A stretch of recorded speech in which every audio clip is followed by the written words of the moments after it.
Everyone, I'm Justice, and for my Found Instruments art project, I use a plastic cup, a string, and two toothpicks. And then you're also going to need a paper towel that's a little bit wet.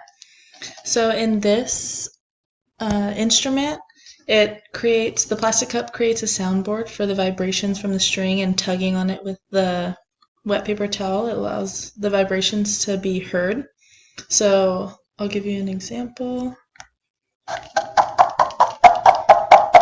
So it's called a chicken in the cup because it kind of sounds like a chicken balking. And then, so just to show how the plastic cup makes the vibrations be heard. So here's a string without the cup attached, and this is what it'll sound like, but you don't hear any noise. So instruments like the piano and other strings instruments, as well as I think a music box, use soundboards in order to create um, or to project the sound of the vibrations from the strings. And I think that you could use this in a class when you're teaching about students about pianos, strings instruments, music boxes, and soundboarding in general. Thank you.